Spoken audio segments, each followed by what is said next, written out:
বিসমিল্লাহির রহমানির রহিম। পবিত্র রমজান মাস, যে মাসে মহান আল্লাহ তাআলা মানুষকে হেদায়েতের জন্য পবিত্র কোরআন নাজিল করেছিলেন। বাংলাদেশে আগামী ২ মাস শুরু হতে পারে পবিত্র রমজান। তাই মুসলিমদের মাঝে শুরু হয়েছে এর প্রস্তুতি। পুরো মাস জুড়ে থাকবে বিশেষ আয়োজন, ইবাদত বন্দেগীর মাধ্যমে পালিত হবে এই মাস। এই মাসে ঘটে যাওয়া কিছু ঐতিহাসিক ইসলামিক ঘটনা তুলে ধরা হবে ইনশাআল্লাহ। পবিত্র কোরআন নাজিলের পাশাপাশি এই মাসে আরো বেশ কিছু তাৎপর্যপূর্ণ ঘটনা ঘটে। প্রসিদ্ধ ৬টি ঘটনা সম্পর্কে আজকে আলোচনা করব। আশা করি পুরো ভিডিওটি শুনবেন এবং আমার চ্যানেলটি সাবস্ক্রাইব করতে ভুলবেন না। ১ নম্বর, ঐতিহাসিক বদর যুদ্ধ ঘটেছিল এই রমজান মাসেই। ৬২৪ খ্রিস্টাব্দে তথা দ্বিতীয় হিজরি ১৭ রমজানে বদর প্রান্তরে সংঘটিত হয়েছিল মুসলিম ও কাফিরদের মধ্যকার ঐতিহাসিক এক যুদ্ধ। যাতে মুসলমানদের সৈন্য সংখ্যা ছিল মাত্র ৩১৩ জন। তাও তারা ছিল নিরস্ত্র। গাছের ডালপালা ছাড়া তাদের কোনো হাতিয়ারই ছিল না। ছিল না কোনো লৌহবর্ম বা শিরস্ত্রান্ত। তবুও কুফরি শক্তিকে মুসলমানরা পরাজিত করেছিল। প্রিয় দর্শক, কিভাবে নিরস্ত্র ব্যক্তিরা অস্ত্রশীল ব্যক্তিদের মোকাবিলা করলো এবং তাদেরকে পরাজিত করলো। মূলত ওই যুদ্ধে ৩ থেকে ৫ হাজার আসমানি ফেরেশতা প্রেরণ করেন মহান আল্লাহ তাআলা মুসলমানদের সরাসরি সাহায্য করেছিলেন। কিরগিজস্তানে মাহে রমজান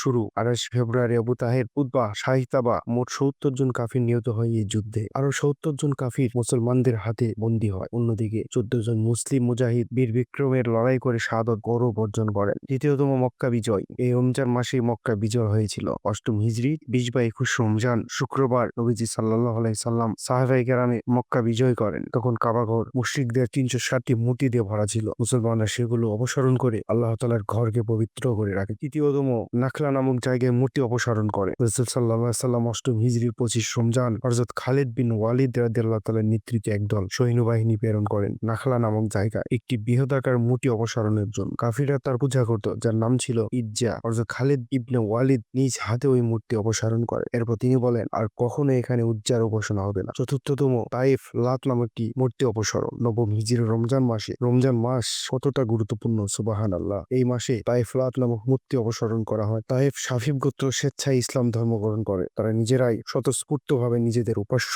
লাত নামক মূর্তি অপসারণ করে। এবং ৫ম ঐতিহাসিক তাবুক যুদ্ধ। এই রমজান মাসেই ৯ম হিজরির মাসে তাবুক যুদ্ধ সংঘটিত হয়। কিন্তু তাবুক যুদ্ধের কিছু ঘটনা সংঘটিত হয় ৯ম হিজরির রমজান মাসে। প্রিয় দর্শক, বলে রাখা ভালো, ঘটনাটি ছোট ছোট করে বললেও আমার এই চ্যানেলে প্রত্যেকটি ঘটনাগুলি বড় বড় করে দেওয়া আছে। আপনারা চাইলে আমার প্রতিটি ভিডিও দেখতে পারেন, আর যার কারণে আপনাদের চ্যানেলটি সাবস্ক্রাইব করা অত্যন্ত জরুরি। এছাড়া হিজরতের ২ বছর আগে রমজান মাসে উম্মুল মুমিনিন হযরত খাদিজা রাদিয়াল্লাহু তাআলা নবীজি রাসূল সাল্লাল্লাহু আলাইহি সাল্লামের মেয়ে হযরত রুকাইয়া নামক রাদিয়াল্লাহু তাআলা ইন্তিকাল করেন। হযরত হাসান ইবনে আলী রাদিয়াল্লাহু তাআলা ৩য় হিজরির রমজান মাসে জন্মগ্রহণ করেন এবং ৪র্থ হিজরিতে নবীজি সাল্লাল্লাহু আলাইহি সাল্লাম জানাজায় বিনতে হুয়াইবা রাদিয়াল্লাহু তাআলাকে বিয়ে করেন। ১১ হিজরি রমজানে নবী করিম সাল্লাল্লাহু আলাইহি সাল্লাম সবচেয়ে আদরের মেয়ে জান্নাতি নারীদের সর্দারিনী হযরত ফাতিমা রাদিয়াল্লাহু তাআলা ৪০ হিজরিতে শেরে খোদা হযরত আলী রাদিয়াল্লাহু তাআলা ইন্তিকাল করেন। হযরত আলী রাদিয়াল্লাহু তাআলাকে কেন শেরে খোদা বলা হয় সেই বিষয় সম্পর্কেও আমার চ্যানেলে ভিডিও দেওয়া আছে। আশা করি আপনারা ভিডিওটি দেখার ইচ্ছা থাকলে চ্যানেলটি পরিদর্শন করতে পারেন। লাইলাতুল কদর। রমজানের শেষ দশকে হয়েছে পবিত্র এই মহামান্বিত রাত, যা হাজার মাসের চেয়েও কল্যাণময় ও শ্রেষ্ঠ। যে রাতে মানবতার মুক্তির দিশারি, প্রভূত সাফল্য ও জান্নাতের চাবিকাঠি সর্বশ্রেষ্ঠ কিতাব কোরআনকে প্রথম আসমান থেকে পৃথিবীর বুকে নাজিল করা হয়েছে। এই কথাটি শোনার পরে অবশ্যই মুমিন ব্যক্তিরা কমেন্টে সুবহানাল্লাহ লিখবেন যে রমজান মাসেই পবিত্র কোরআন নাজিল করা হয়েছে। মহিমান্বিত ও মর্যাদার এই রাতে কোরআনুল কারিমে লাইলাতুল কদর বলা হয়েছে। এজন্য আল্লাহ তাআলা সূরাতুল কদর নামে একটি স্বতন্ত্র সূরা নাজিল করেছিলেন। এই সূরায় পবিত্র এই রাতের ফজিলত ও বরকতের বর্ণনা এসেছে। এই সূরায় আল্লাহ তাআলা ঘোষণা করেন, নিশ্চয় আমি তা কোরআন অবতীর্ণ করেছি কদরের রাত। আর কদরের সঙ্গ সম্বন্ধে তুমি কি জানো? সবে কদর হলে ১,০০০ রাতের থেকে উত্তম ও শ্রেষ্ঠ রাত। এতে প্রত্যেক কাজের জন্য ফেরেশতাগণ ও রূহ পরবর্তী হয় তাদের পালন করার নির্দেশ ক্রমে শান্তি শক্তি যা হজরের পর্যন্ত অব্যাহত থাকে। মর্যাদার এই রাত সম্পর্কে হাদিসে এসেছে, হযরত আবু হুরায়রা রাদিয়াল্লাহু তাআলা আনহু বর্ণনা করেছেন, রাসূল সাল্লাল্লাহু আলাইহি সাল্লাম বলেছেন, যে ব্যক্তি লাইলাতুল কদর মর্যাদার মহামান্বিত এই রাত ইমানের সঙ্গে সওয়াবের আশায় রাত জেগে ইবাদত করবে, তার বিগত জীবনের সব গুনাহ ক্ষমা করে দেওয়া হবে। সহিহ বুখারী। এ রাতের জন্য কোনো দিন বা নির্দিষ্ট কোনো না থাকলেও তা রমজানের শেষ ১০ দিনের বেজোড় রাতের অর্থাৎ ২১, ২৩, ২৫, ২৭ ও ২৯ অনুসন্ধান করার কথা তথা বলা হয়েছিল। রাসূল সাল্লাল্লাহু আলাইহি সাল্লাম বলেছেন, রমজানের শেষ 10 দিনে তোমরা কদরের রাত তালাশ করো। সহিহ বুখারী। প্রিয় দর্শক, রমজান মাস